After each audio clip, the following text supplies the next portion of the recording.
ladies and gentlemen, you have waited all week.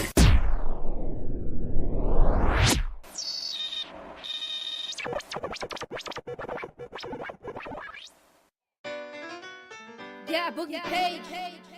Throwing it down for All Things BMX is ready. I know I am. Just hack the ATB Airways.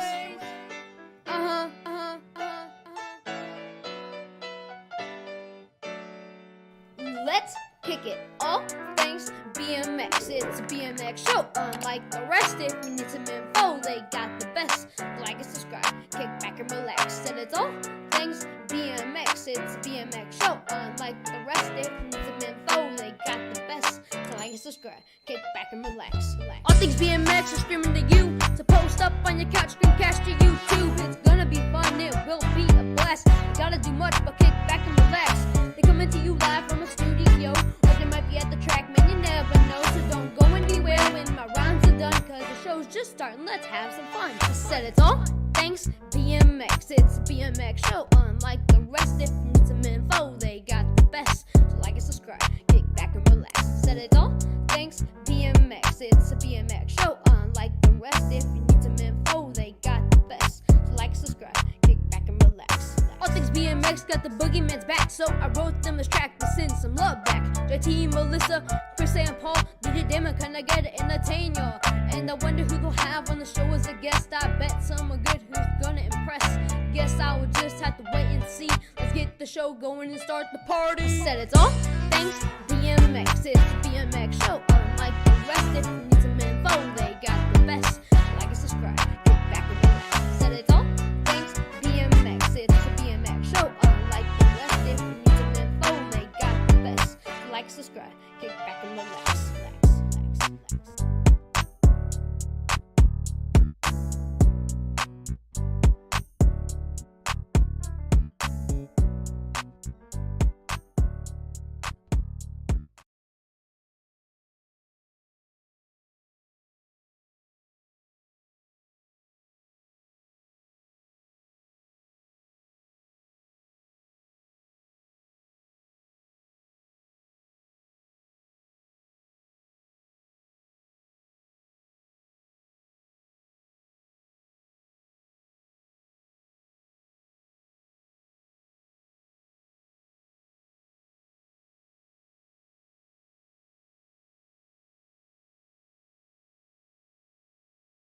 Fucking there.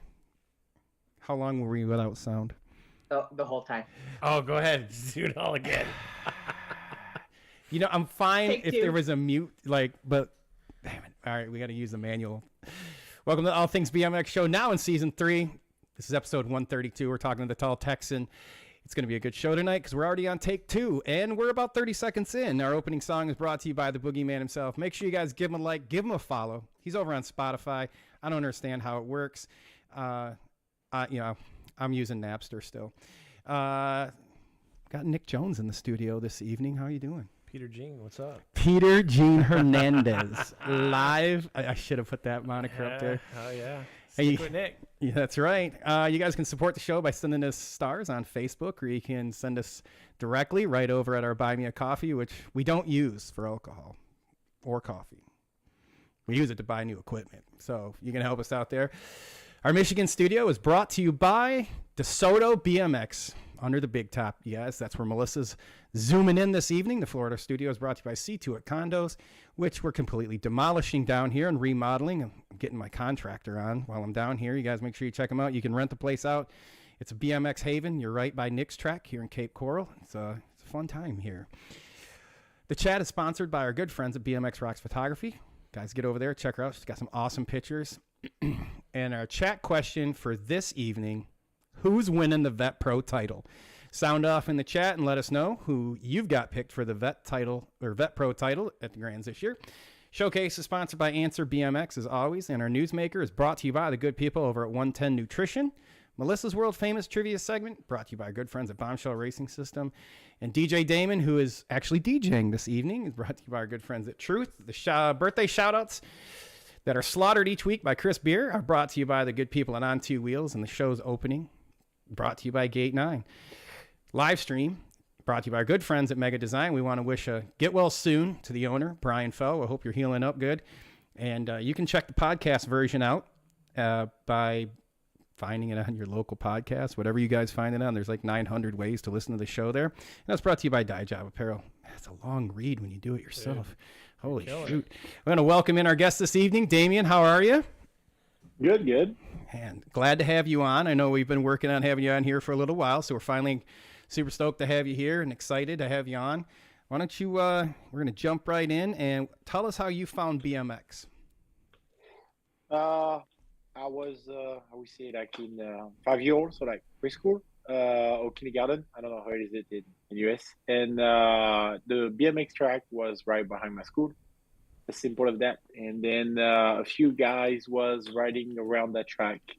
Denis Lacombe was riding there as now the owner of Prophecy Bicycle. Okay. And that was one of the guys that was hanging around. Of course, you have Christophe and Thomas Allier, because I'm from southern France. So they was mostly around there. I was coming around them and grew up with them, see them as model, an example for racing BMX. So that's why it keep me going. Nice.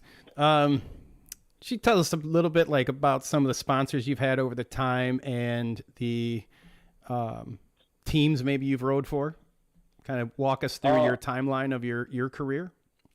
Yeah, so mostly been racing in France. In France, the team system is a little different to what we have in US. So in France, you have like track team, or they compete between each other, and you have ranking with different league, first league, second league. So I was on the one team there from a bicycle store still running. It's called Cycling Evasion, one of the biggest stores in France and Europe. And after that, I moved in US and mostly just having like small team helping me out. Never reach out like a high level, or mostly racing in A-Pro, did a few races in Elite. Never did anything like big time results, but mostly having fun on my bike and always challenging myself to be the best of myself and try to race with the best. That was my goal. And that's it. And as right now, I'm riding with T-Bone and the Carbon Cartel and on those carbon rims. Pretty sure pretty soon expecting like OS 20 XXXXXL frame for me. A little bit out of dimension, but yeah. Right now I'm running an S-Square and Answer compartment with Onyx subs. And I would say living life for me, my American dream, I would say, because I moved here 9 years ago, just because I wanted to live my American dream and riding my bike, living here and working here. I ended up being in Dallas, Texas, loving the city, loving the States. I feel like I fit pretty well in it with what everyone say, everything is bigger in Texas. So I feel like perfect for me. And how did you're working with Lead Racewear, right? Yes. Yeah. We say I'm just like the US said rep. As right now, try to reach out to most of team all around the US to, of course, offer like material really light, custom fit, and really breathable, mostly for those southern states. I feel like was like a big issue about the material not be breathable enough. So it's mostly why I've been working with Leeds. The main company is called Custom Racing. So they supply for BMX jersey, pants. They do pit tents and anything flag you need. So yeah, I've been working with them. And loving the product. And mostly what I really like is like the exchange I have with the owner of the company. He's really like listening for the feedback to make the product being better. You being the lead rep here in the US, does that mean I don't have to talk to Loic anymore? I just call you directly? Is that what you're saying?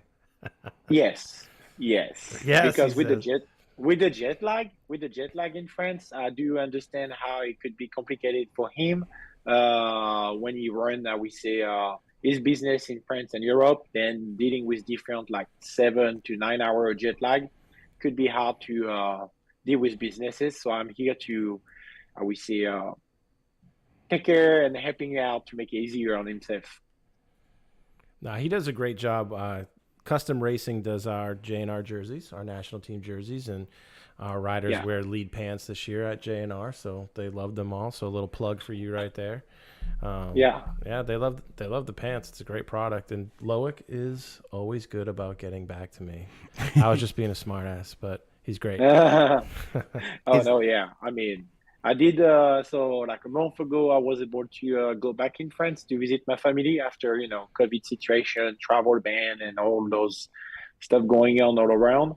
After 3 years not be able to see my family in France, it was really good. And I did take an afternoon to swing by and just go say hi to Loic in the shop. And I was really surprised about how much, I would say, equipment and material he have. I mean, well, jersey wise, everything is done in France. It's just like all in his shop. You have the machine to do the sublimation printing, the sewing with the people doing it. I mean, it's pretty amazing. Was the blackout jerseys done by him? By the custom place? It was. Those are nice. I can testify. Yes. Those are really nice. Yes. Yeah. And we have like new material, even like some of the jersey you post on the pictures is like, for the whole Daylight team too, I've been working with them to work on them clothing brand for Daylight bicycle, and the jersey, I would say, material is really breathable, really light, and really durable. So it's not like something like too light to when you fall and just ripped up. That's nice. Yeah. You run a lot of clinics out at is it Desoto? You're at Desoto, right? Are you at other tracks? Yes. No, mostly Desoto is the closest track I have home. Okay. After you have in the FW, the Dallas Fort Worth, you have Countdown, a little too far for me, for my work schedule, and I would say now be a proud daddy of an 18-month boy, like you could see in the pictures. So yeah, just try to jungle everything with work, jungling with two work, one in aerospace, working on the helicopter engine, and the second one to we say side hustle on the top of working with leads too. I do a roofing inspection. Yeah. How about that? How about that? You don't say. A lot of that going on over here in Florida. I know. You see, he's got 4 hustles going on. Yeah. Got his main hustle, roofing. You got clinics, the job at Lead. How many clinics are you normally doing maybe in a month time span? I try to do once a month. Once a month, because I feel like if you start to do too much, people kind of like get too used to it, and they could think like, at least I give time to the people or what I taught them through that clinic. I can see them through the weeks on the track. And because with Chris Allen, he let me do that. I have like a small group of kids I train once a week, other 2 clinics.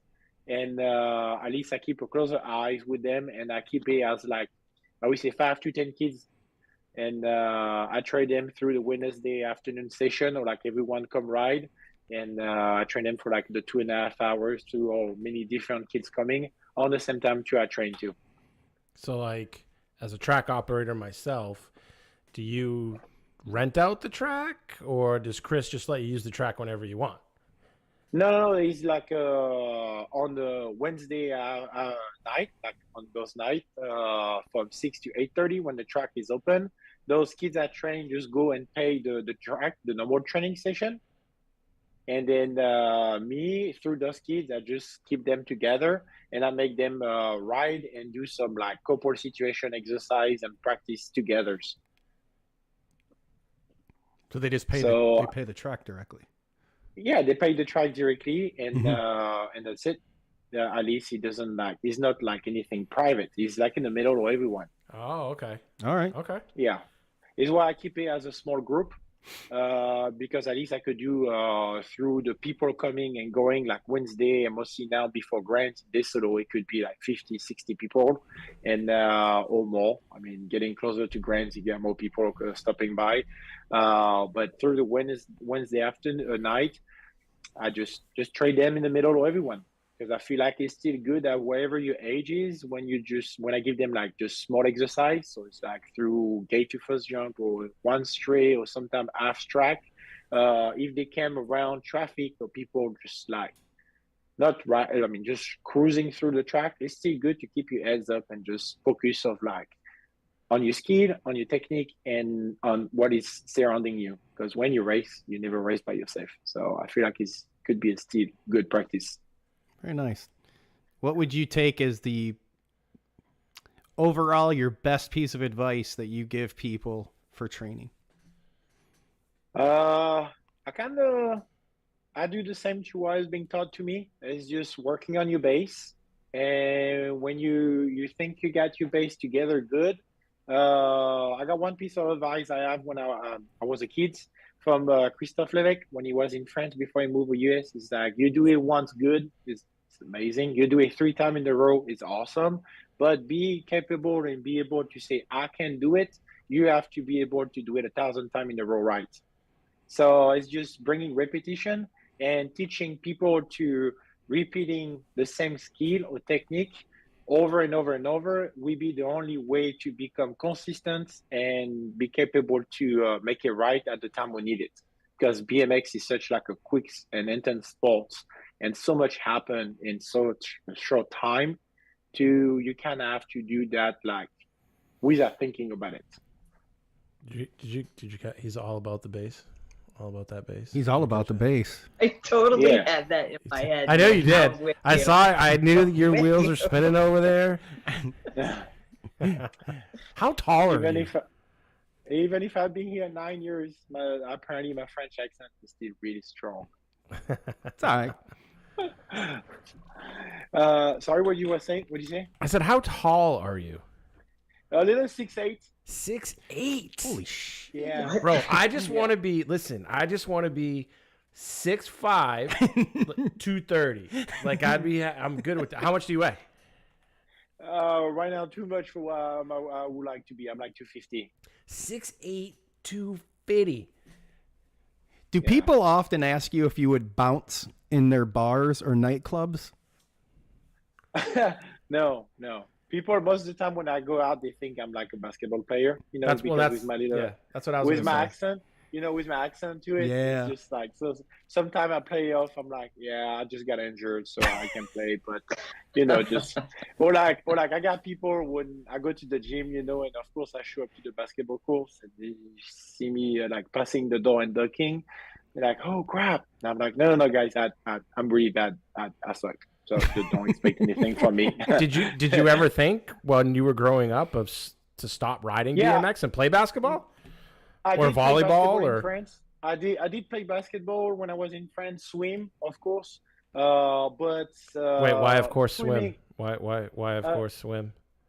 Swim. I mean, when you tall too is a big advantage. When you swim, when you look about all the swimmers, they all like above 6'4", 6'5", and above.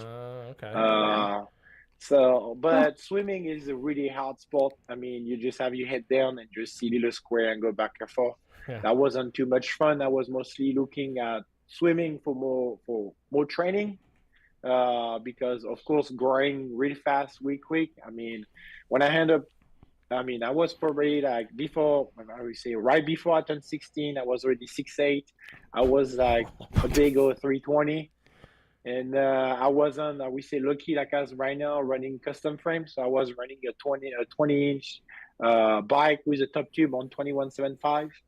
So like we say in France, I was a big frog on the little box. Well, what size frame do you ride right now? Right now, with John Sawyer, did a really good job with making me a OS 20 custom frame on 23.5 top tube. That's like a mountain bike for you and I. It's a sled. Yeah, that's a sled. Surfboard. Yeah. Wow. I mean, I'm sure you could fit perfectly if I just spin the handlebar Absolutely. backward. Yeah. No, at least with the longer top tube, I have more room for my legs, and I don't have to run like a crazy stem like I could have in the past. Like I was running like a custom stem on 75 millimeters. So now I'm just. Did you just say 75? Yes. That's okay. I think the first time I saw you was in Houston at a race, and we walked by you. I didn't know. I mean, I'm still new to BMX. I've only been involved in the sport like 7 years, and my teenage son, we walked by you. We took a look at your bike. I was like, bro, like, you see the size of this guy's bicycle? It was impressive. Sometimes it's tough to fit on some gates. Not too much now with Pro Gate all over, but like Desoto BMX before they get the old gate. Like when I came like in 2013, they still did have the old gate, and that was real tough for me to just fit my bike on the gate. You hear that, Wilson? Make some extensions. Yeah, no, that is all good. Well, he's got it. Chris has got a new gate, and I heard he might be shopping for another one or something like that. We're gonna here in a few minutes. We'll jump into the chat. We're gonna do a chat check-in because I can't talk. But before we do, we wanted to know, and you guys in the chat, you can answer this too. What do you think is the most notable change within the BMX industry in your time of riding? I would say bikes. Okay. I mean, not even like talking with just going all carbon and all that stuff. I mean, I'm too big to run that. But I would say just like the technique, the geometry is pretty. I haven't changed much.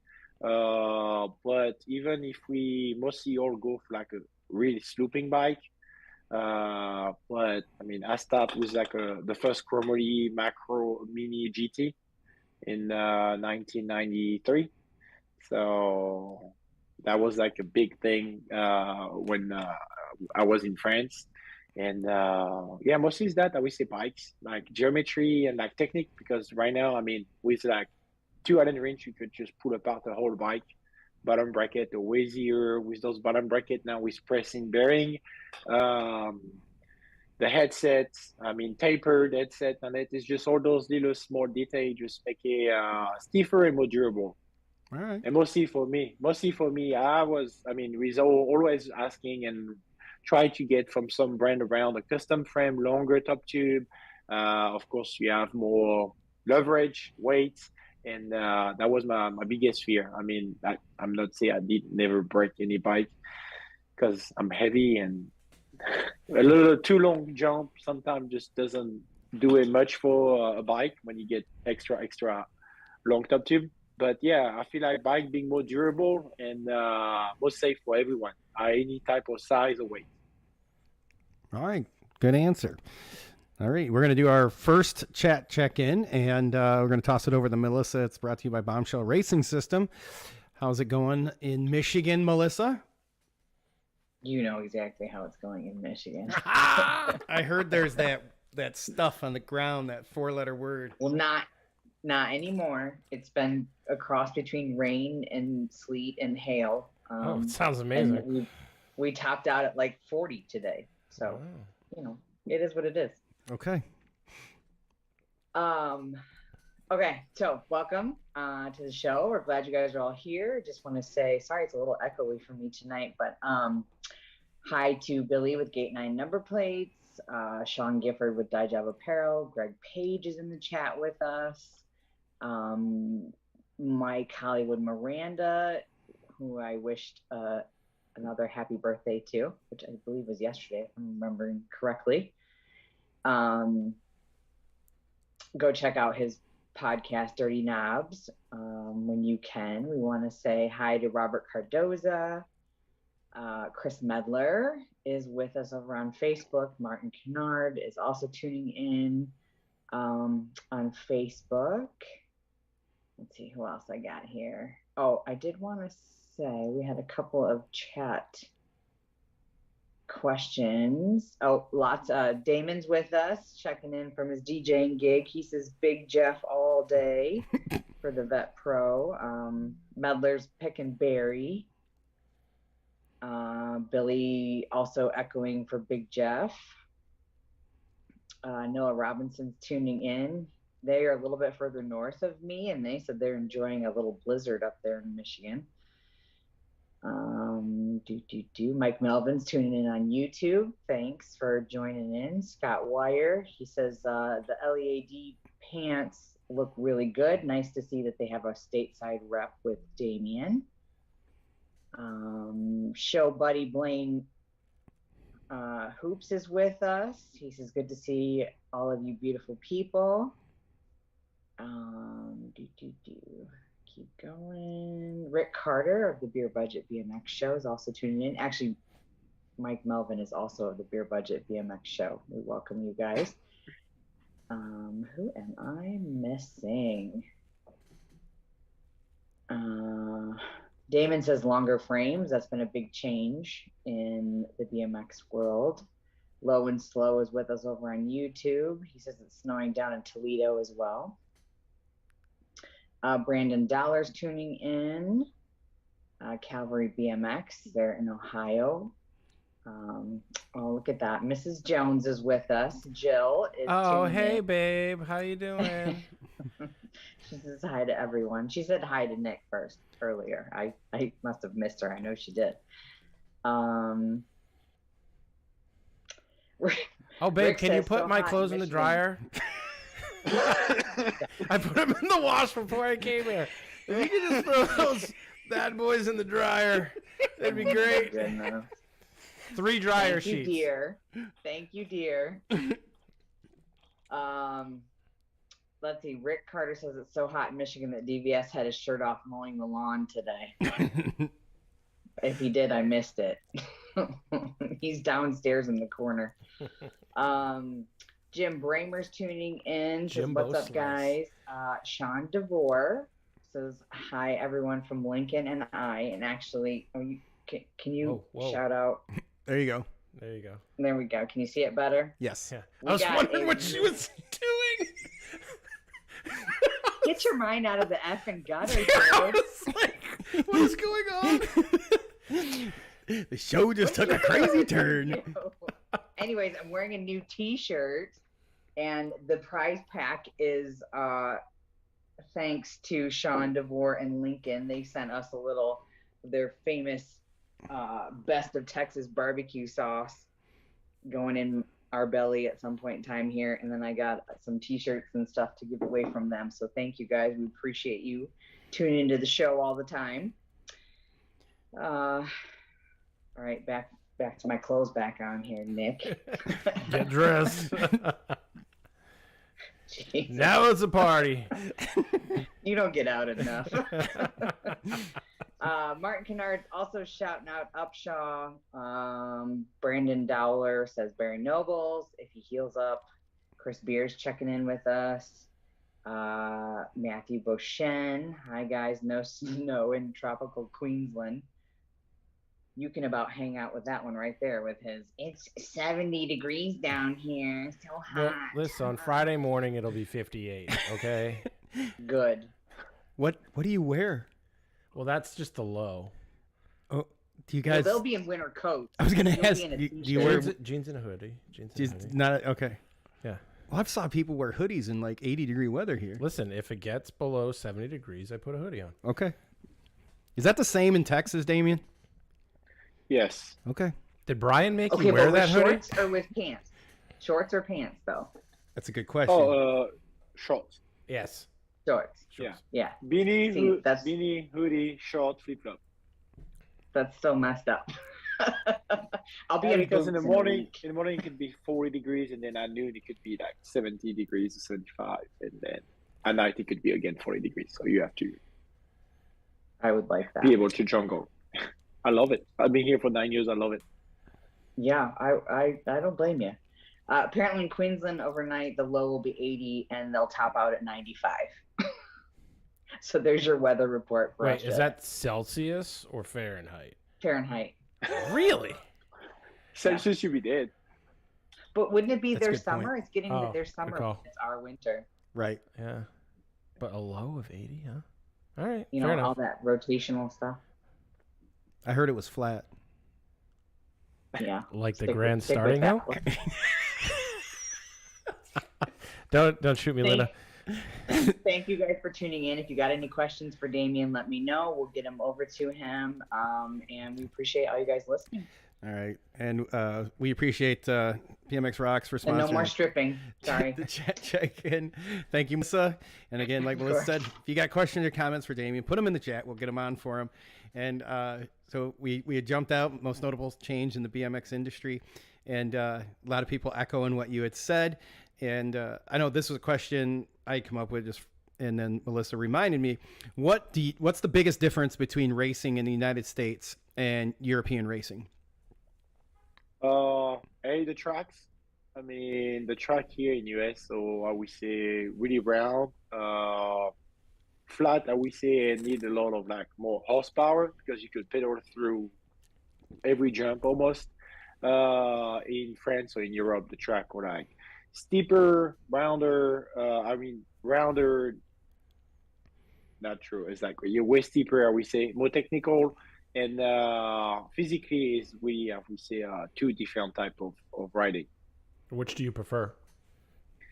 For my part, as long as I'm on my bike, I love it. I mean, it's more challenging to ride in track in Europe to here in US for my case. For sure. Because technically it's harder. But I feel like it's just how you build the track. It's just, I understand, and I've been here for 9 years, and for a little bit, I mean, for over close to 2.5 years, almost 3 years, I was working in North for Houston, 100% at the Hilltop Ranch.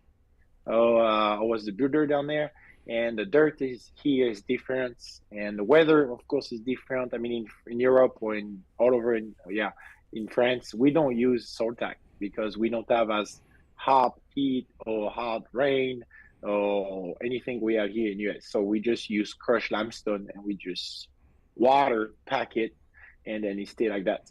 So, and when it rain, I mean, it stay because we don't have as big of rain or strong rain to we have here. And in the winter, when it snow or other like that, or even when it rain, we can still ride. We don't have the issue of here with that, we say clay dirt we have here becoming slippery.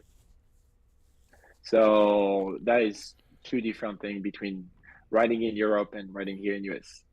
Nice. I have to say, as a spectator, right? Somebody who's never ridden BMX, watching the races in Europe compared to watching the races in the United States, not supercross tracks, I find that the pro racing watching in the US for me is far more exciting. Like the speed at which you guys get on American tracks, to me, watching is, I don't know how you guys do it. It is unreal. And the elites, you know, I think it was 2 years ago, there was a pro race down at the Dothan track in Alabama, right? Flying, you know, even at Nashville down that long drag strip. Oh, man. They are flying, and it's incredibly exciting to watch them go that fast. Yes. What's your favorite track? I mean, Sarasota, I really like it. Or Chula Vista. Okay. The racetrack or the Beijing. I mean, those two, I would say, big track in US. Are really my favorite. Longer, bigger jump, more technical, physically harder too, to going through the whole track. So it's mostly what I like. Sarasota's terrifying. Like, Sarasota scary. Sarasota is the first track that I ever rode. Ever. Really? Yes, a couple of years ago. And I just sent it first time as fast as I could down the hill. And I ate shit so bad. My kids were like, "Dad, what is wrong with you?" I had a hematoma on my leg for like 4 months, dude. It was awful. And then that was the end of my racing. I was done. I just did the team sheets after that. Yeah, you're very good at that. That's it. Found my niche. Do you still train on the Supercross hill? Do you run them anymore? Or are you still involved at all? I mean, sometime at a time, mostly for fun now, is racing in vet. I mean, we don't have Mhm. any use to it, but I just like the feeling. If in the future physically I could be better to where I am right now, I would definitely want to and love to just go sometime at a time, go do a race on a big hill. Mhm. I really like the feeling, the challenging, the pressure behind the gate.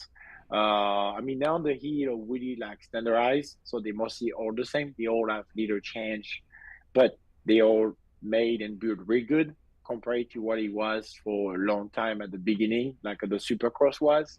Uh, so it's a lot safer and it's just a lot more fun. More Mhm. speed, bigger jump, and just like the adrenaline rush going down.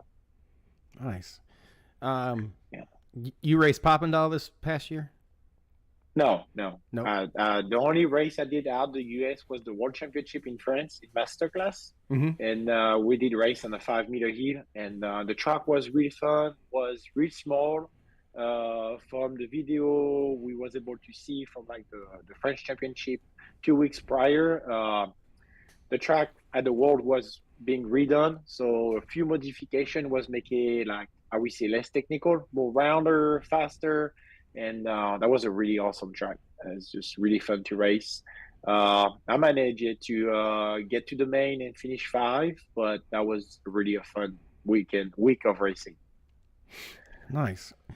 You plan on going to the Worlds? Where's it at? 23. Where am I for Glasgow? Glasgow, Yeah. Are you going? Scotland. Yes, I'm planning to. I'm working on it. Saving money to get there, and I definitely would like to challenge myself again with the best in the world to make the main event and maybe get a spot on the box. That would be I'd be really happy with myself with that. We're going. Well, Yeah. if my kids make Team USA, we're going. But hotel's already been booked. We're going. It's gonna be a. Okay. Have you seen the photos of that track yet? I saw the other day what that track it's looks awesome. like. It scared the shit out of me, and I don't even ride. I wish we have that. I wish we have that in US. That way, I Oh. think we improve the level of the skill of everyone. Because what I think and what I've been seeing in US is like everyone think to make the jump flatter, rounder will be safer, but actually, from my opinion, it's not. Because if you make the jump flatter, rounder, we see people with a lower skill and technique going to go too fast, and then they're going to blast themselves because they go too fast. If you put the jump steeper, a little bit more technical, you're going to learn real quick. You just have to slow down your pace, and you will learn naturally by yourself to go through that jump and learn how to get faster through it. And like where I grew up and where I was living in France, the track was all made for like to the top elites, to the kids, and we didn't have any protection. It's just the jump was steeper, and it just make improve everyone technique and skill to it. Just Americans ruining everything again. That's what so we do. vicious. It was going to be different. It's, You know? Well, you know. I mean, I do understand because like I mean, I see with Chris, and I've just been learning that for 9 years. When you own the track, is you own responsibility. No, you own a responsibility, but you have the insurance liability. Doesn't work the same in US to is in France, because in France most of the track are owned by the city, so the finance come from the city compared to here be your own business.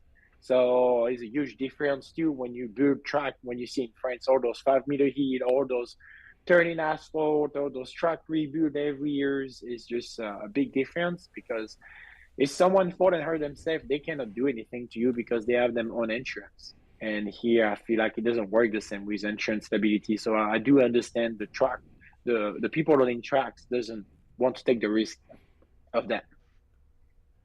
And in Europe and mostly in France, when I was like in that team track, as pro rider, the track so kind of like hire you to race and train, but you train the kids, and we was having like high school to come to the track, so that was bringing people. So like when I get there, we was like 200 something, 250 I think people at the track, and after 2 years doing the high school all around the track, we was around like 580, almost 600 rider at the track.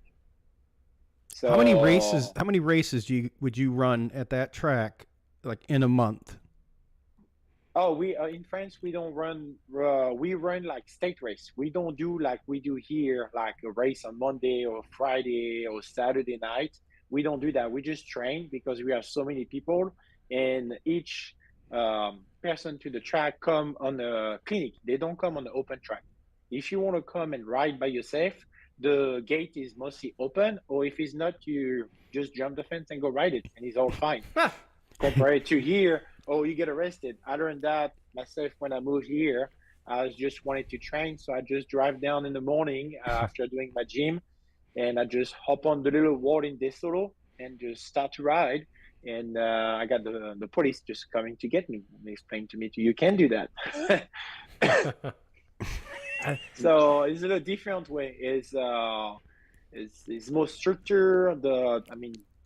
Just with the insurance liability, that make a huge difference for like everyone. So every person through the home track where I was come for a clinic of an hour and a half, 2 times a week. And we scheduled that through the week with the age group, the level group, and then the competition group. And then we just jungle with all the pro riders at the track to just train everyone. So so you had multiple pro riders at the track. Would it be safe to say, like because you were in charge of training the kids at the track, I'm kind of thinking of almost like a golf course model where they have a golf course pro. Right. Like, but you guys had multiple pros there. So you work for did you work for the track, or did you work for the club that ran the track, or for the city? So I was, we say, hired by the city because the city was running the track. So it's kind of like, I would say, those baseball field or like football field. Okay. You have, and like the city on it. You're just in charge of the maintenance, the training of the kids, and then the club with the track, the sponsor is you, and the city give you a salary to train and coach and take care of the track. And then after you get like a state race, and then after you could apply to however your track in the federation with the schedule for a national. But like France, for example, is the size of Texas, a little smaller, and they have more racer in France than we have in the entire US. What? So so like from where I grew up, an hour drive, you got pretty much 14 racetrack, 14 clubs. Wow. So yeah, see, clubs and teams condensed. and everything over there is totally different. Right. Totally different. Same thing, even like in Australia, everything. It's totally different. I'm working on that when I be done with, like, I will say, my professional situation and stable. I want to organize trip to go to France. Just take people from US and just go for a week and just show them where I grew up in southern France, and show them the racetrack, the trail, the pump track, because the cities, most of the time, they do that for recreation, and they just buy pump tracks. So you have asphalt pump track on pretty much every town around where you live. We thought we were fancy with 15 tracks in Florida. That in France, France, that would be like not even like a province. That would be like a number of track in province. Speaking of state racing, since you brought it up, it's in the news later. You have a nice. Have you raced a Florida State Series race yet? No, yet. I want to, but with work and my boy right now, I try to jungle to make it happen. But just tell Brian to fly you. Well, Brian. Yeah, Brian. I know you're listening. T-Bone, hello. We have a vet pro race in Florida. Let me know when, and I will work and talk to Brian. Coming up later. All right, my bad.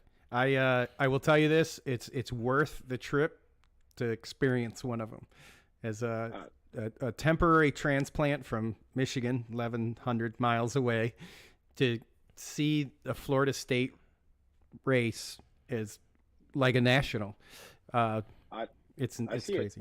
All those videos every time y'all do a race, and most of the time I'm at work in my office, I just sneak up my phone and just try to look at the live. It's wild. Yeah.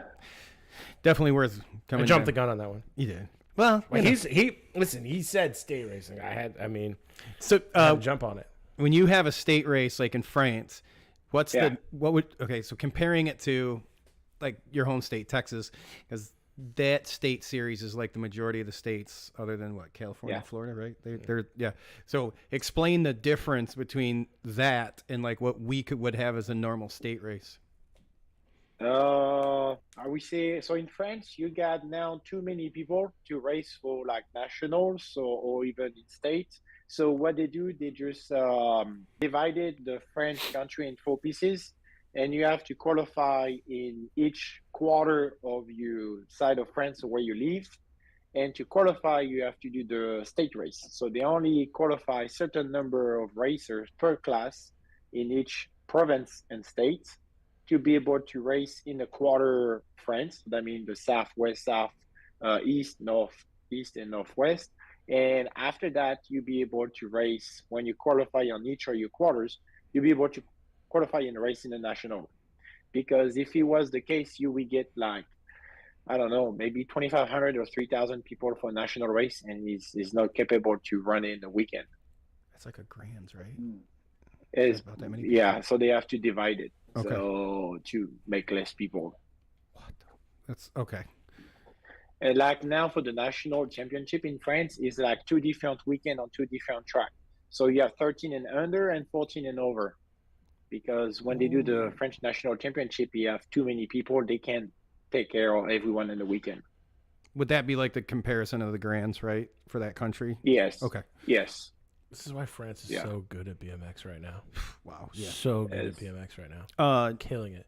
So you got to qualify to race the national. Yes.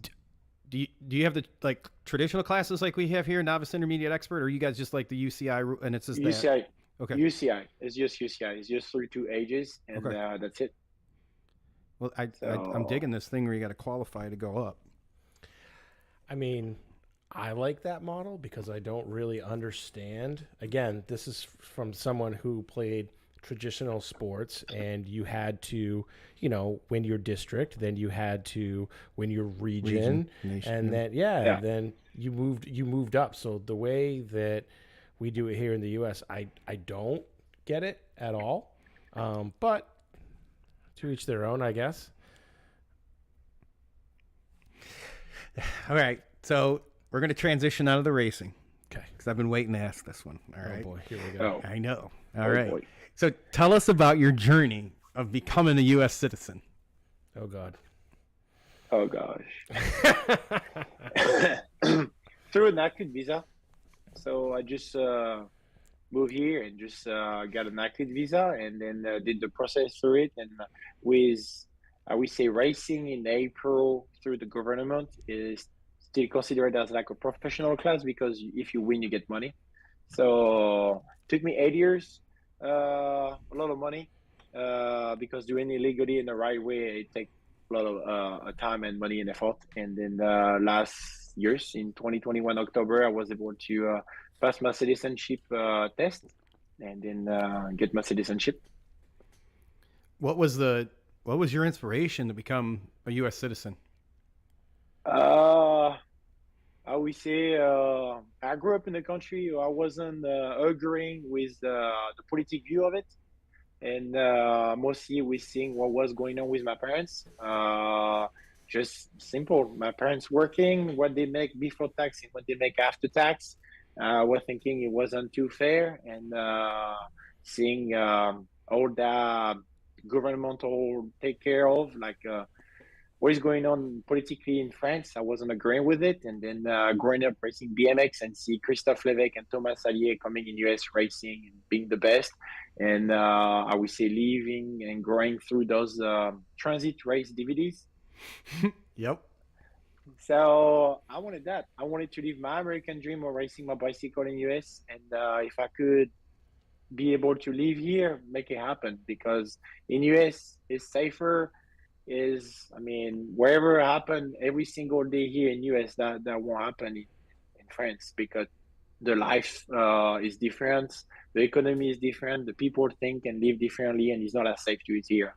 It's just like, for everything, every day, it's just like, and I wanted that for me through my adult life, and mostly I was thinking in the future when we have a kids, I don't want him to live where I grew up. That was mostly my most concern. So how hard was the test to become a U.S. citizen? So it's 100 questions. They give you those 100 questions, and it's about from the beginning of the U.S. to today. and then they ask you 10 questions, and you have a really short time to answer it. Have you ever seen those things on like social media where they ask like U.S. citizens, like high school kids or college kids, like the questions? How many stars in American flag? Oh, they're so dumb. People are so dumb. I don't. How many stars? I'm like, how could you not know this? Listen, they're really bad at it. They're really, really bad at it.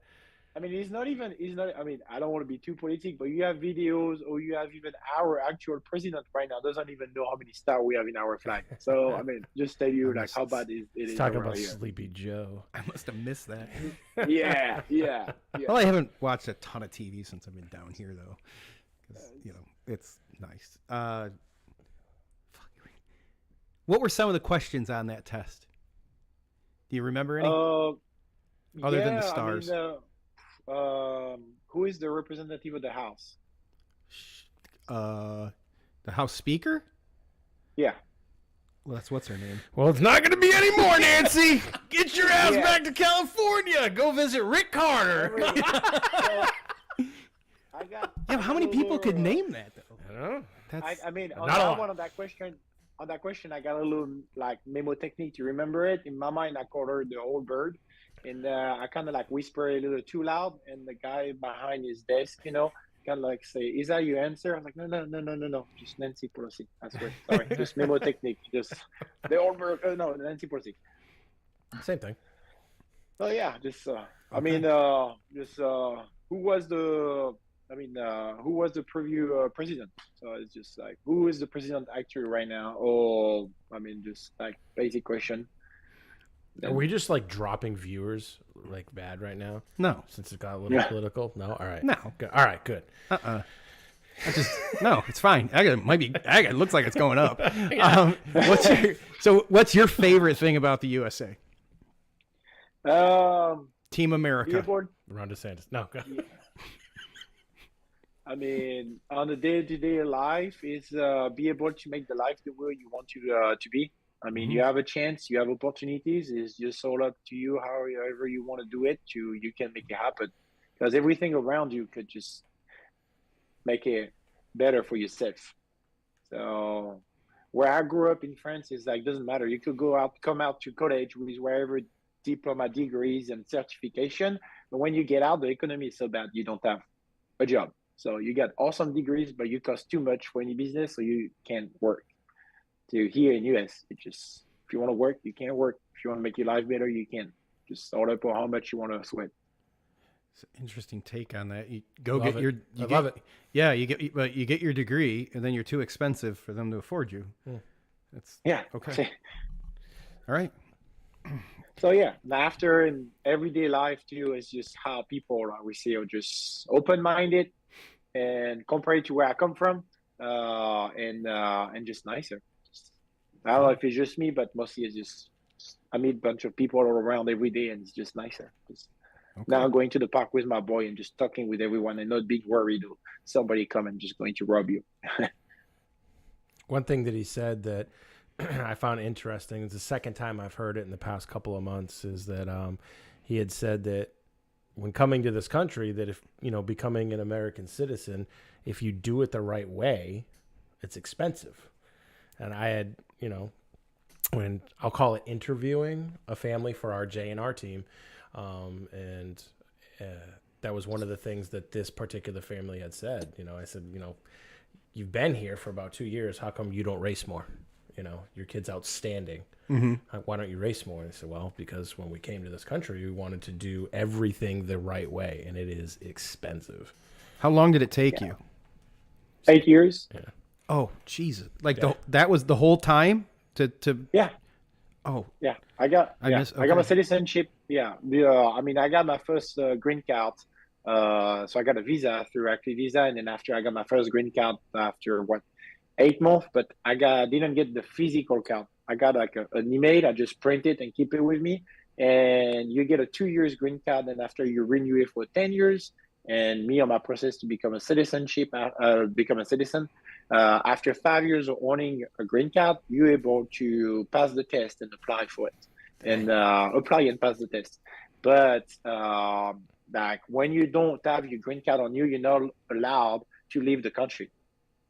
So you can stay in US, travel everywhere you want in US, but you like for me, I wasn't able to go see my family. And when I got my green card, it was 6 months before my first green card. It was 6 months before it expired. So when I got my green card physically, because it takes so long, I just fly, see my family, and came back. And then after, I just send my green card for 2 years for the renewal for the 10 years one. And then I just wait another 2-3 years with just another paper to just be here. Wow. And you can do anything like late payment, ticket, anything of that. The immigration, they come find you and then they send you back home. Dang. Like a speeding ticket, So, something like that. no, oh yeah, anything. Just Really? Anything out of the law. You break the law, you just bye. Be like you getting sent I've back heard to that. Michigan.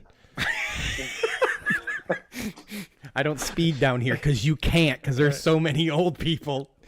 Well, right now, because of the hurricane, there's just people everywhere. It's awful. Everywhere. I That's haven't crazy. seen traffic this bad ever.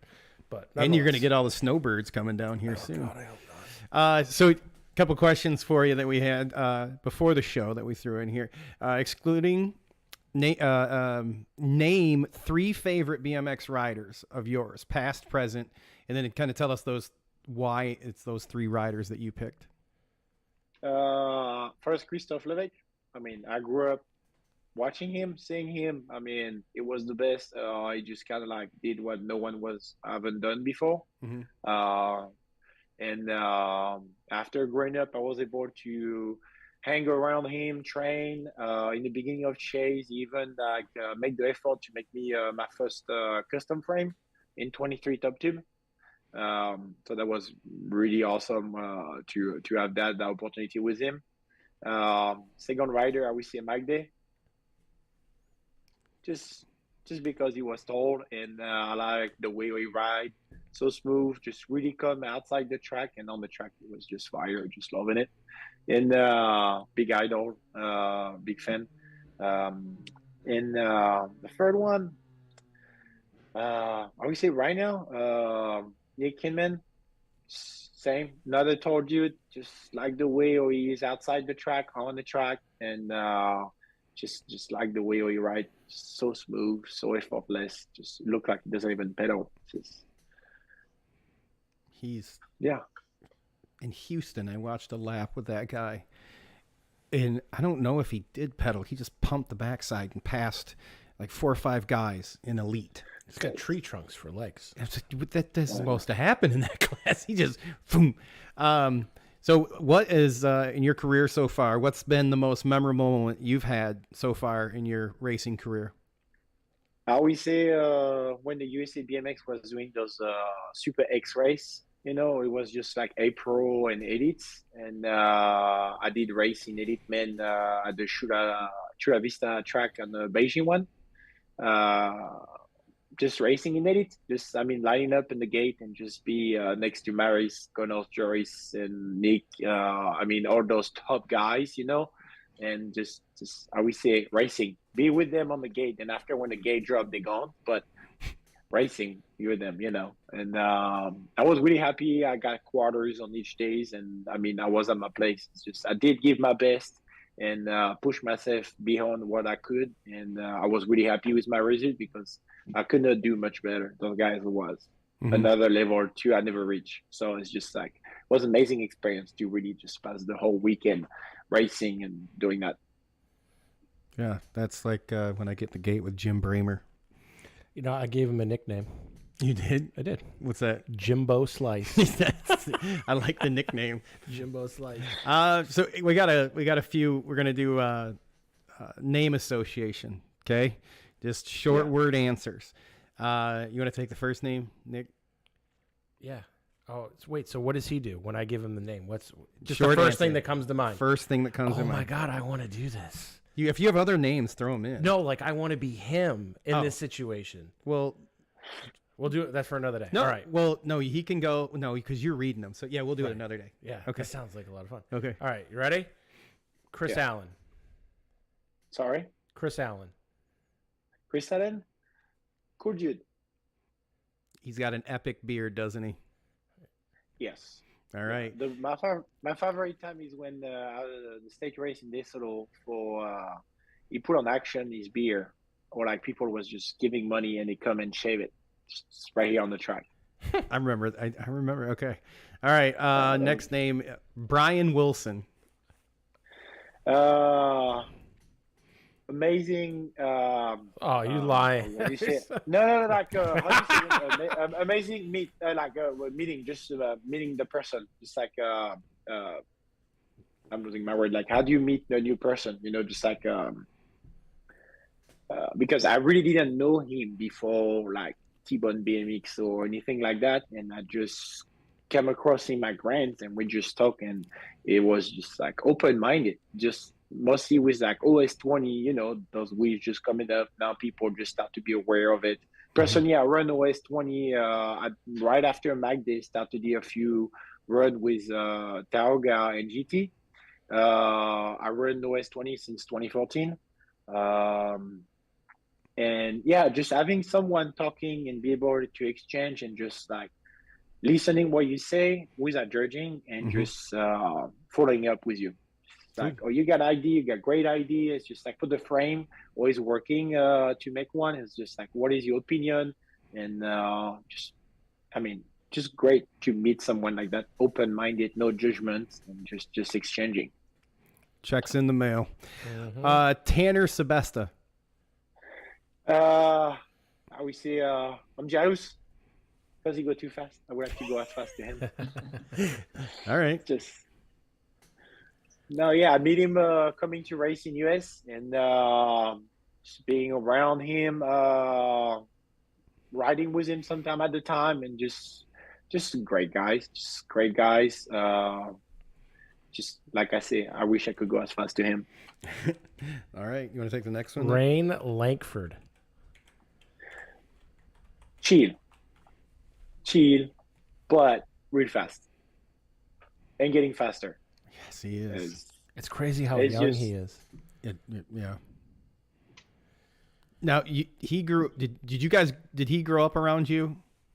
Oh yeah, when I was in North Houston and he was coming to ride sometime at the time at the Hilltop Ranch, is where we start to just see each other and ride together. And then after he moved to Florida and just seeing around those national race and just training hard and just getting faster and faster and more consistent to it. Did you say the Hilltop Ranch? Yes. It was in North Houston, Conroe, Woody's Conroe. And it was owned by the Penham, and it's still owned by the Penham family. The kid was riding there was Hunter, the kid. I feel like to be an old man when I say that. He wasn't a kid, but he was racing in junior, and he built a supercross track in his backyard. And then after that, I just started to work with him, train with him. I built him a racetrack. Then he got a pump track build, and he got a tread build. It was like a whole training facility in his backyard. That's awesome. On 15 acres. So yeah. Wow. All right, you got the next one, Melissa? Oh, hold on, I don't have my script up. Sorry, I caught you off guard. Yeah, this is not my segment. Sorry. What are you doing? John Sawyer. John Sawyer. And one word, just word overhead. It's just the same. I always say the same. It's just a great guy too. It's just, talk loud, but a great guy. It's just a one-on-one when you talk with him. It's just awesome, dude. It's just like this, what he's done, and through all those years, and it's just amazing. Just keeping up like that, this bike, and I love it. I still run it. You could see behind me, he make me a DJ, custom frame again, and I use that when I go ride trails. So it's just like awesome to be able to meet those person, and now being like friend with them. Just it's amazing. He's a good dude. He is. He's been one of our first or second sponsors of the show. My first year into BMX, the first grands that we had gone to, Avery had Answer Alumalite hubs, and I on her bike remember at the them. time. Yeah. And he didn't know me from Adam. And there was a special bolt, you know, it had come off the hub. And so I went over to his team area at Grand's and I said, "Hey, are you John Sawyer?" He said, "Yeah." I barely knew who he was. I said, "Hey, you know, my daughter's racing. It's our first Grands. We need this bolt. No one has it. By chance, do you have one over here?" And they looked for like an hour over in the Answer and S Squared team tent until he found one. And I said, "How much, man?" He's like, "Nah, take it. Put it on our bike." Nice. Yeah, good dude. Wow. All right, we got 2 more for you. Next one, Brooke Richardson. It's my woman. True story. If I mean, the way we met is just amazing. It's just she literally jumped on me Whoa. out of nowhere. Whatever She works. just not out of nowhere. Yeah, I mean, she just saw a big guy and she just literally screamed out, "Catch me, spider monkey!" and just jump on me. Yeah, and then That's exactly what I did to Melissa when I met her. Oh, Yeah. did she catch you? I'm still in therapy.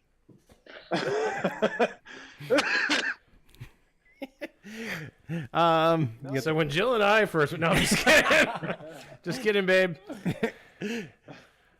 I like it. You got the last one?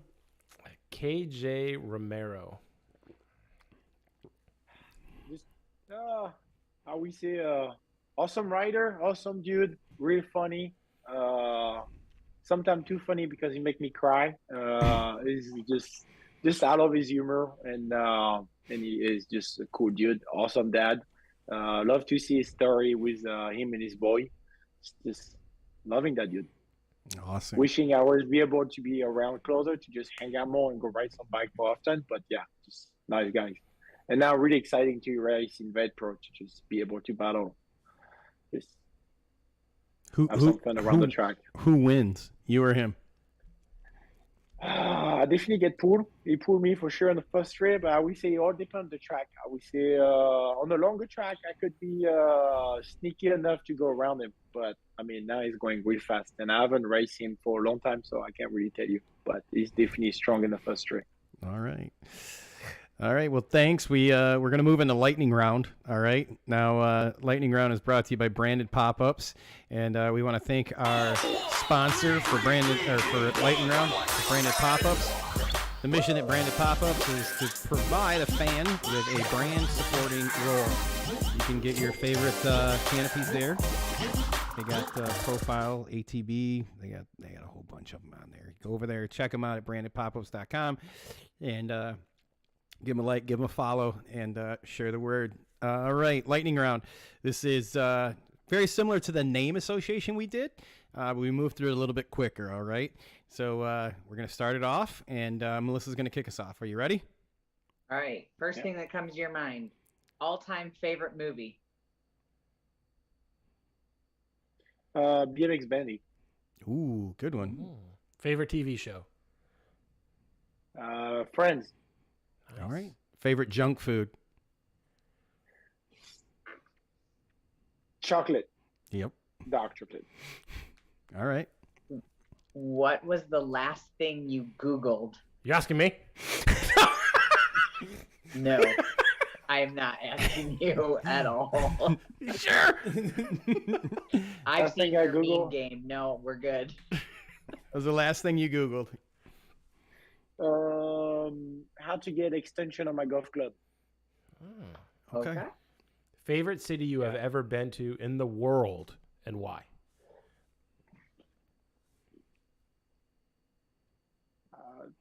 I don't know. I love it. I mean, anything different. Just like as long as the city have its own character, I'm just going to like it during my time. I can be picky like that. Traveling, I love that. So anywhere I travel, I'm just happy. Have you been to Cape Coral, Florida yet? No. No, he has not. Okay. No, Well, that'll be his answer after he comes here, Nick. There's the Florida State race and Cape Coral in a couple of weeks. Brian. Takes me the day, takes me the weekend, and You're a vet pro race. So I burn out. Yeah, I saw that. I love that. And we did that in this solo. That was so much fun. I mean, right now I burn out on my vacation at work. So we just called sick and come ride. Okay. COVID. All right. Favorite frame material: aluminum, steel, or carbon? Aluminum. Okay. Favorite pizza topping? I'm just kidding.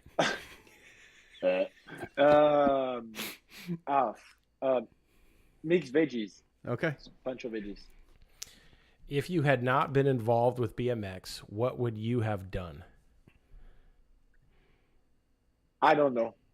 I like that answer. I don't know because I started at such a young age and I haven't stopped and don't even want to stop. And it's like I tell you, the people, it's like my drugs. It's like if I don't ride my bike, even in the neighborhood, I get itchy, grumpy, cranky, and it's just like, I mean, I got bike everywhere. It was, it's part of my life and it's just printing my DNA. It's All right. what I like to do. Thought you would have answered basketball. No, oh my God! I know. If you have the opportunity one time in your lifetime to see me play basketball, you will understand why I don't play. All right. All right. Next one. Is it sweet or salty? Yes. Sweet. Okay. Sweet is hard. It's just like dark chocolate is really hard for me to don't go there. Okay. All right, pie or cake? Also, yes. Cheesecake. Okay. Cheesecake. Good answer. Cheesecake. Favorite guilty pleasure? Not you, Nick. Riding my bike. Let me answer. Okay. Riding my bike all day. It's just like All right. Instagram or After Facebook? show, Nick. Instagram. Okay. How old are you? 33. Yeah, all right. I could see the Instagram answer. He's on I the get it. cusp. Yeah, I get it. Uh, I'm old. I have Facebook, That's it. whatever. That's all. Apple or Android? Apple. Not even close.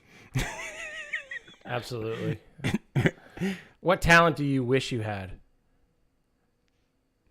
Be good at playing basketball. I like that answer. All right. Yeah. Wait, what talent do you wish you had? Me? Yes. I don't know. That's a good one. That's good. I don't know. You do too, no. To be a better communicator. Oh God,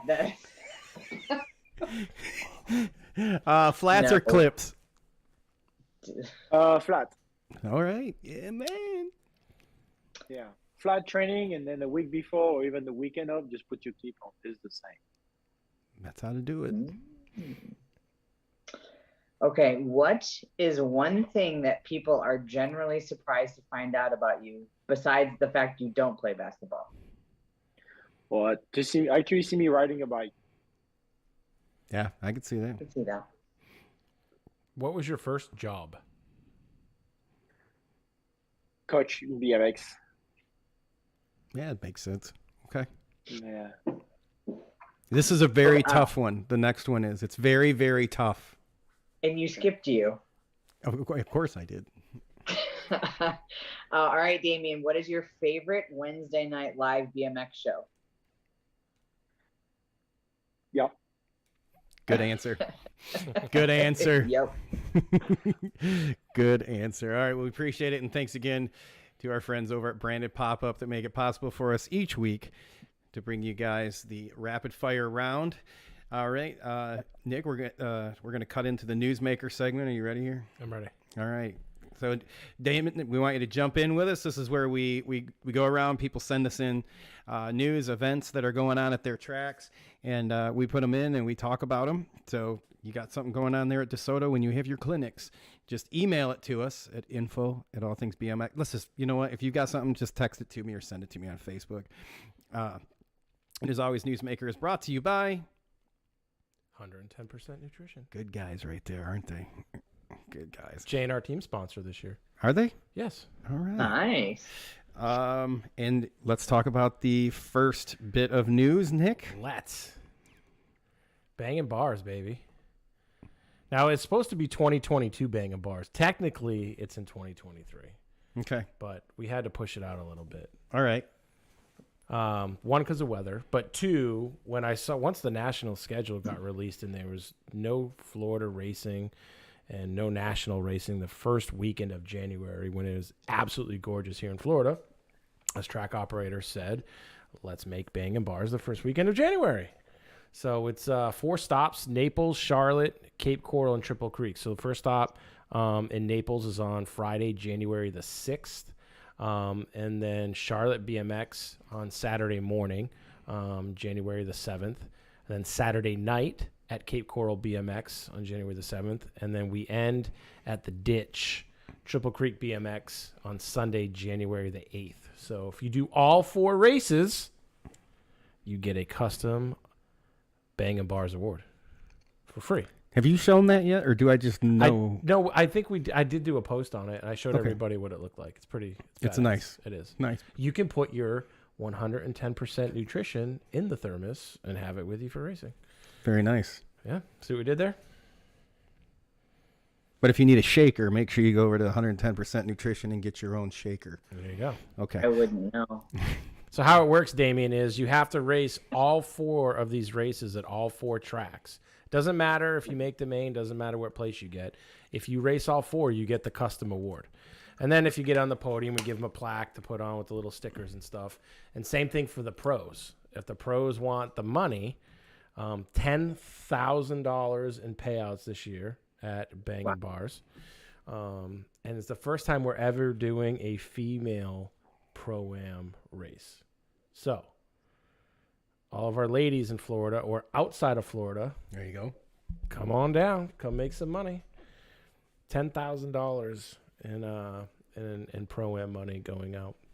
Last year, Souza won everything, I'm pretty sure, and he walked away with like $3,800 for the weekend. Well, ain't nothing wrong with it. What's the?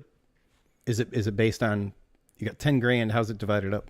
So this year we're doing the $7,000 to males, $3,000 to females, and then it gets divvied up based on. We actually use the Tangent Pro-Am payout. Okay. It's pretty good payout. Plus, there's whole shot money.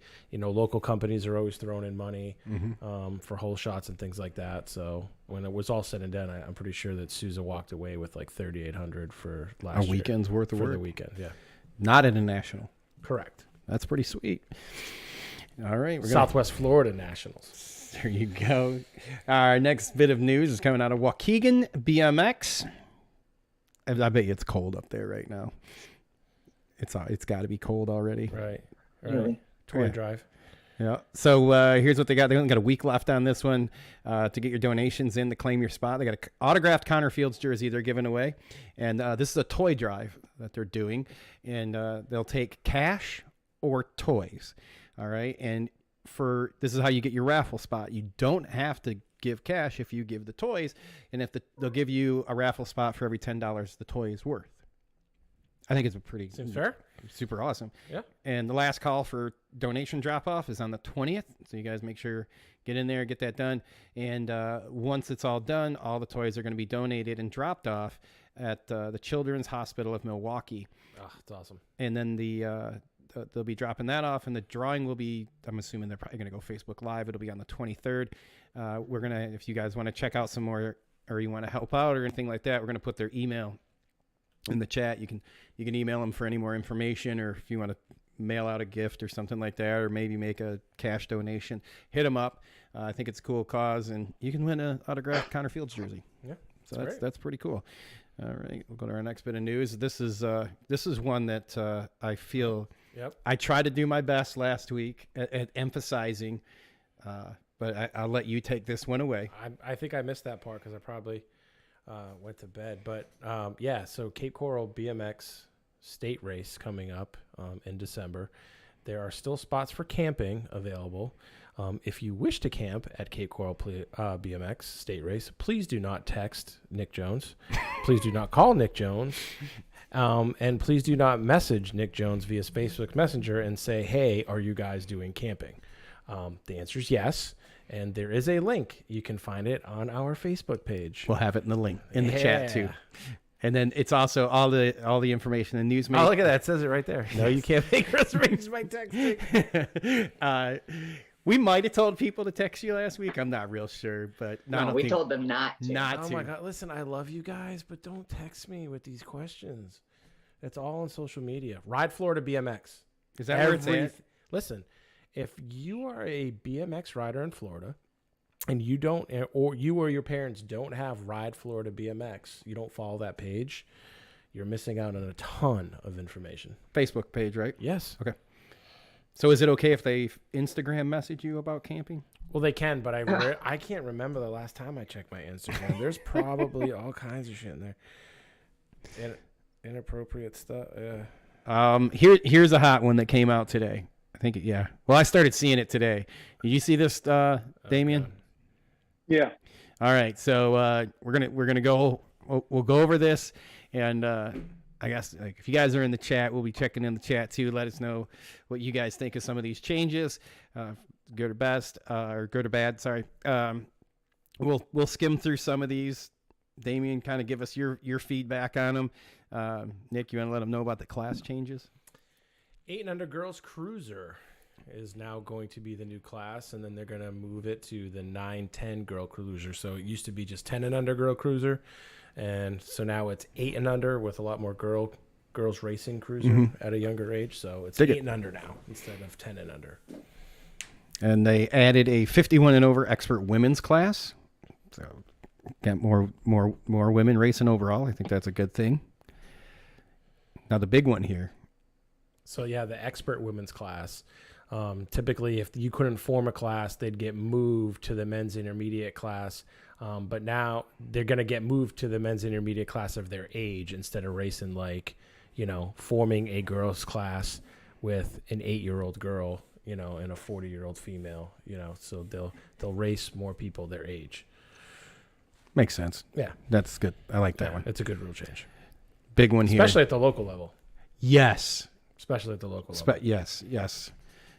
Wait, yeah. I've been to races where it was, basically all the ages in there. Oh, I asked DL about this one. Okay. He likes it. 56 and over class. 3 more years, he's in, man. This is huge. 56 and over class for novice, intermediates, and experts. What do you think, Damien? At that point, just do 56 and over. Don't put intermediate, novice, and expert. Yeah, just group them all together. Just put them all together? Yeah, just put them together, bigger class, and at least I would say the novice one we learn from the more experimented, and the more experimented we have more lap to it. Because coming to just do 2 lap, or I feel like it's kind of 2 or 3 lap, it's not really fun. I would prefer to kind of to do the UCI system with 3 moto and top 4 qualify to the main or semi or quarter, or kind of like that. More lap, more challenging, and I feel like more fun too. Oh man, could you imagine all 3 proficiencies lumped together in there? Yeah, I wish that we did that for national racing, to be honest with you, just saying. Okay. All right. Next bit that they had on there was the new gold card. You ever had one of these, Damien? I have one. You do? Nope. No? All right. So what do they cost right now?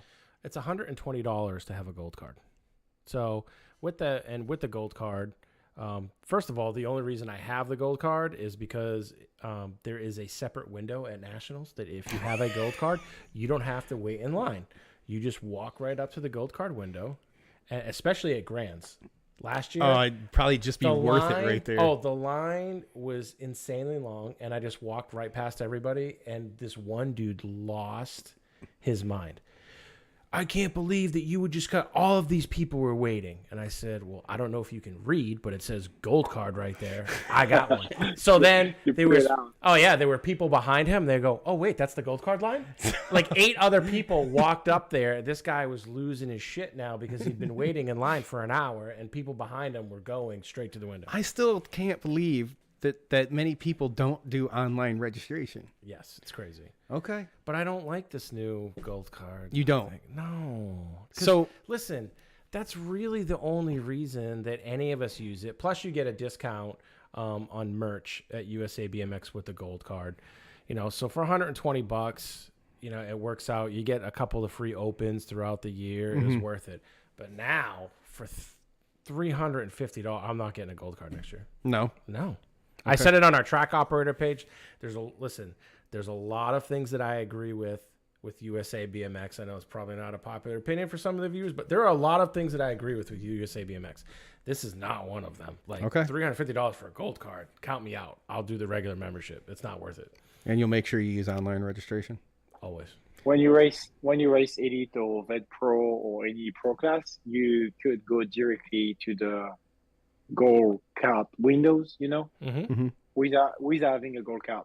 So you just have your license, your pro license, and then you just could just pass in front of it. Fair enough. It's pretty sweet. So the increase includes the insurance and the transponder. Still not a... No, because for me, well, at least for me, now this could be a great deal for somebody, right? But I have Aflac.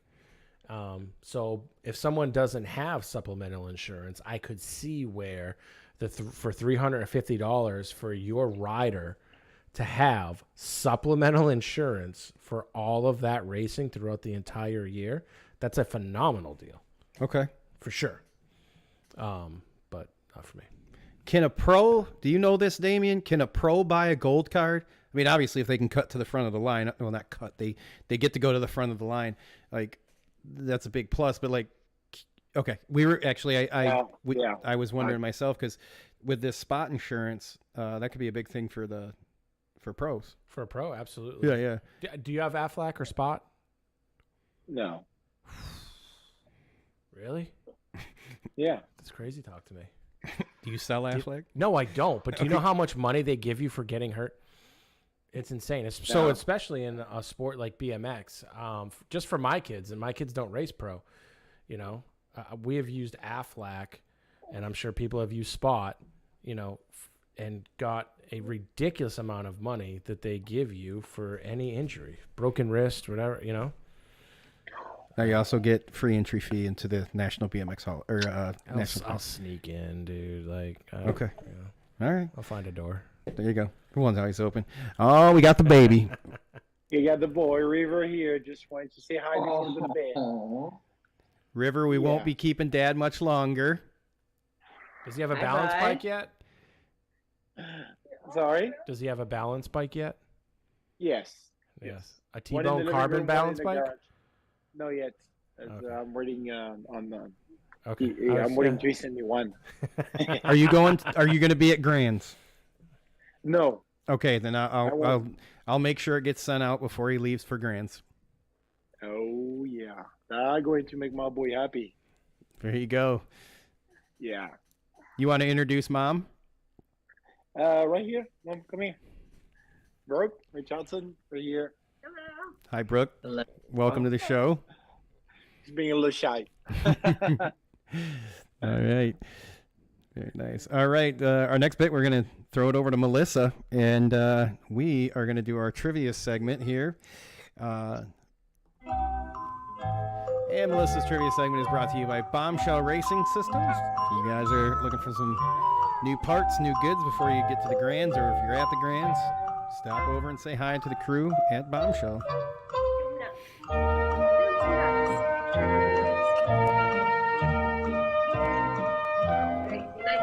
Okay, you can't answer because we can see the answers. I feel like the first answer or the two answers should be like it should be answered pretty quick. I feel like it's a. So you think okay? That's why I'm going to go with the second question because I think the first one's too easy. Okay. Yeah. That's why I listed two. Oh, okay. I meant to ask you opinions first. All right, guys, I got big old sticker pack. Still pretty sick. Lots of show sponsors in here. Carbone Cartel right there in front. There's a little Danger Snacks, T-Bone. They're all in there. And I got a Mom's Talk BMX beverage koozie going in the BMX prize pack. Just love them. So great. What? Oh, go ahead. As you were. I can still hear you. And a lovely #NeverGiveUp t-shirt. Thanks of Sean and Lincoln DeVore. Go check them out and their Best of Texas barbecue sauce. They're good pals of the show, so we're supporting them today. All right, so the question is, let me get to my chat page here. Clear that. Okay. It's kind of that time of year, so I would like to know what year a Charlie Brown Thanksgiving cartoon was released, or the Charlie Brown Thanksgiving cartoon was released. So what year? And then we'll get the prize pack out to you. Everybody start Googling. That's exactly what it is. Pretty much. And that's how I end up with it. It's like, I got this answer. Google says, I got this one. And it said that. It's Melissa's answer. So I hired some new fact checkers, so that won't be happening. Yeah, there was one recently where I answered immediately because I knew the answer. I forget what it was. And you came in with probably some... the McDonald's question. Yeah, ridiculousness. Yes. Well, my original research said it wasn't McDonald's, and then it was contradictory. Wasn't it Subway? Well, McDonald's is the actual correct answer, but everyone answered Subway. More sources say McDonald's. My source said Subway. Gotcha. So whatever. argue what you It's will. your prize pack. You give it away to who you want to. And I did. All right, we're going to talk about next week's show. Got a big one coming for you guys. So those of you be at the Grands, we're going to give you something to listen to. All right, Eddie King going to be on the show. We got to hang out with him on the BMX cruise, on Mighty Mo's BMX cruise. We're going to have him on the show. It's going to be a good one. It'll be You a got a fun picture time. of him. I know. I think that was at Frogtown. I think that's where I found that one in. Was when he was at Frogtown. All right, we're going to go... I'm going to slide over into our showcase segment now, and I'm going to let you guys know. So showcase segment is brought to you by Answer BMX. If you want to ride fast like Damien, make sure you guys check out Answer and S Square and John Sawyer and the gang over there, even at Claiborne too. So we want to let you guys know about the Dirty Knobs podcast. You guys make sure you check them out. They dropped the show with Big E, Eric Bertolis, and TC, Todd Corbett. And they dropped it here past last week. Make sure you guys go and check them out. That's a phenomenal name for a podcast, by the way. Dirty Knobs. Yes. Dude, he nailed that. It's great. He sat on the URL for, I think, almost a year. So good. Yes. If you're if you're a big fan, like it sounds like you are, you can go over to their dirtyknobs.com and you can get yourself your own Dirty Knobs shirt or hat. Yeah. You got to really think about all your sentence structure. I do. It's you. Yeah, that one. Yeah. You can't string everything together. Very, very carefully. You have to. Yeah. Do you want to let them know about the Moms Talk BMX podcast? Weren't you just on there? I was. Yeah. Okay. Talking teams. All right. Not practice, teams. And who they got up? What? Will Grant, right? Yeah, he's this is Will Grant. Yep. Man, Will Grant is an interesting dude. Yeah, we had him on how long ago, Melissa? It was what, 2 months ago? Pretty recently, last month or two. Yeah. He's got a great thing going there with his Acre brand, and I think the farm in Mayaka City. Yeah, him and Jeremy Smith. I mean, what they've built out there from literally the ground up, and that home remodel that they did. Building a BMX track in their backyard. It's freaking awesome. That sounds like what Damien was talking about with was it the Hilltop, Damien? Yes. Yeah, it sounds like they're kind of building something very similar to that one, except they also have farm animals that run around. Yeah. Which, crazy. All right, to our buddies out in California, Damien, if you haven't listened to this show, make sure you tune in. But you definitely have to subscribe because half the time they don't even know when they're going to go on the air. But make sure you guys check out the Beer Budget BMX Show. They discuss hot topics, news, team tracks, and they're the only open live forum BMX show out there. So you guys make sure you tune in. And when you think Beer Budget BMX, what do you think? Let me answer it for you. Okay. Let me tell you, what you should be thinking is, right now, you can reserve your spot for this Saturday's show. Again, like and subscribe. But I'm going to tell you what you should be thinking. Listen to the Beer Budget BMX Show. We'll guarantee you a spiritual encounter of the likes of Jerry and Becky Falwell. You Google that and come back to me next week. Tune in, tune up, and tear off your shirt. That's the Beer Budget BMX Show. Melissa's like, you missed it with that one. I'm telling you, people are going to know about that one. Oh, God. You know this one? You listen to him? Lane 8? Yeah. No, there's so many podcasts out now. I'm digging it, though. Dude, I barely have time to go to the bathroom. Well, you're answering a lot of text messages on camping. Yeah, well, no, I'm not. I'm not. Well, he's between track operator, running the team, dad, my job. That takes meme hunting. I don't have time for all the podcasts. If you're not following him with his memes, Damien, before we're done with the show, follow him on Facebook. But Lane 8 podcast, new episode dropped, Alan Hudson. Check him out. It's hosted by Floridian Todd Wilson. We try to get him on the show, but he's always on the news. He's always live on Real TV every Wednesday night. So one night we'll make it happen. I think he's a reporter up in Tampa. And our last little bit is the Boss Man Racing vlog on YouTube. Make sure you guys get over there, like him, subscribe, check it out. He's got some stuff going up there on Grands, and he's also got another channel if you're into guns. He's a big Second Amendment guy. I like that stuff. You can check out his alternate channel where he gets like guns and stuff sent to him and shit. He gets the demo and ammunition. So interesting. It's his other channel. It's like quite a stretch. It goes from BMX. I've never been into guns. You'd think I would be, but I'm not. I don't know. It's just a thing. I own a few. It's probably more of a tool than it is a hobby. For me, yes. Understandable. Good shot though. I bet you are. I'm so fast I can throw a bullet at you. You can throw a bullet? Oh, my goodness. Oh, if you guys have a podcast show, if you guys got something on social media you're doing BMX, you guys send it over to us, info at All Things BMX Show or message the show. We'll make sure we get it on. Melissa, we got a winner yet? I do. Oh, man. Someone is Googling quick. I was going to say, Mr. Zach Goss was the fastest on the Google search. Well played, sir. Michigan local, good pal of the show.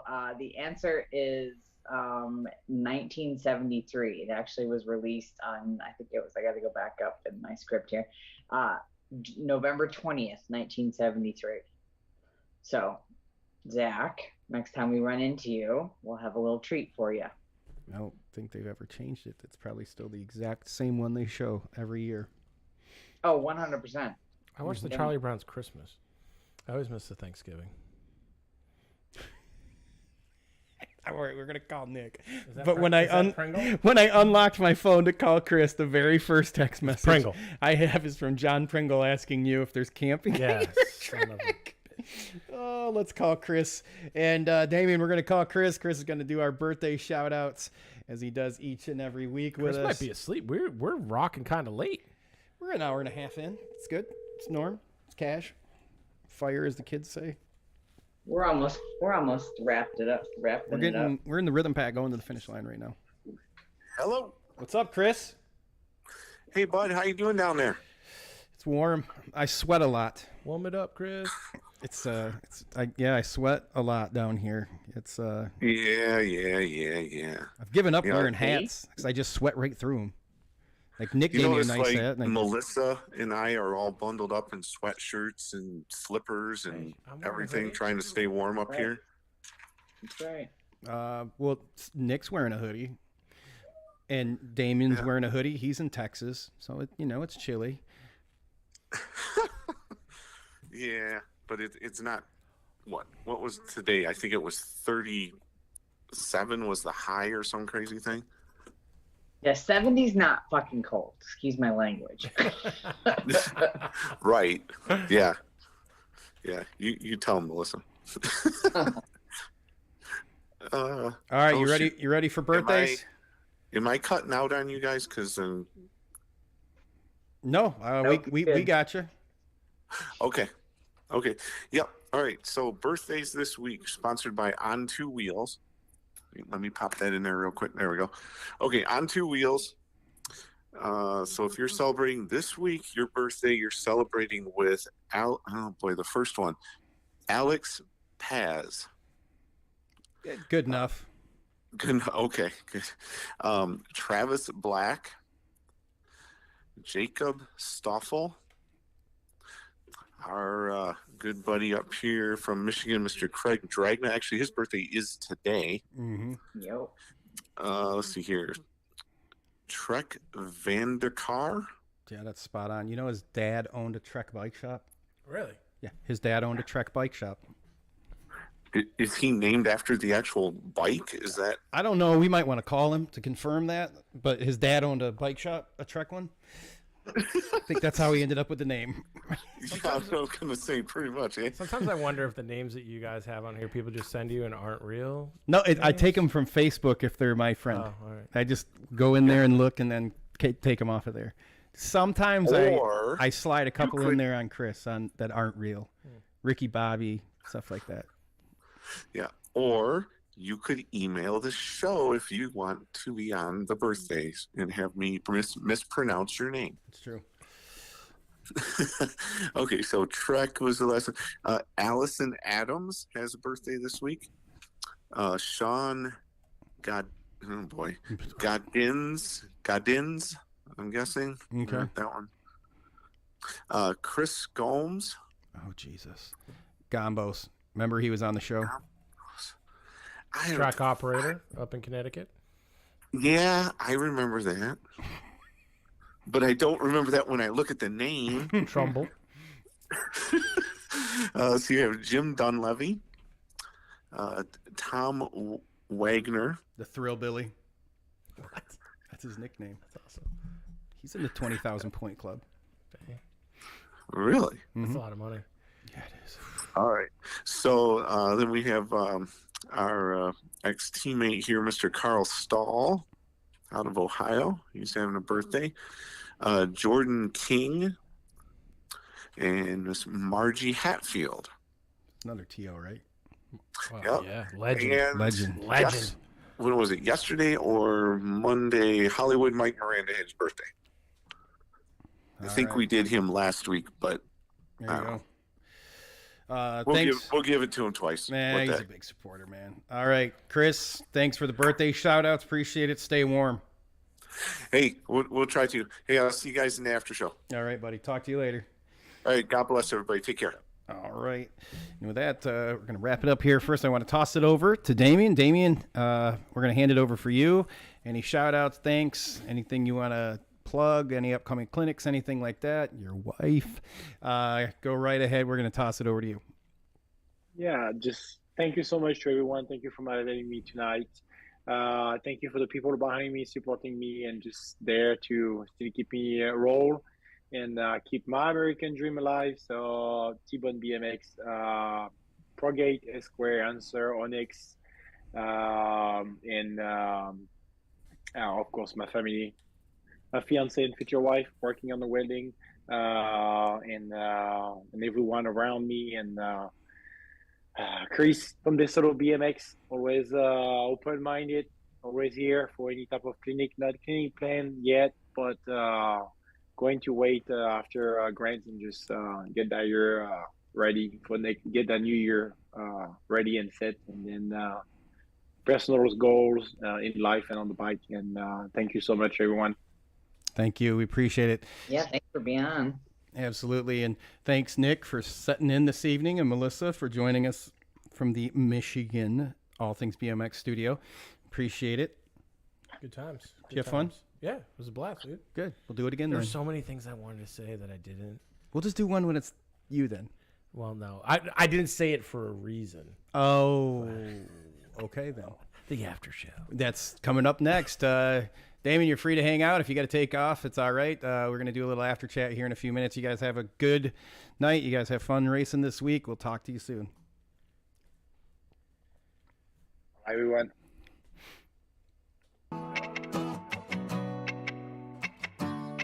I got moto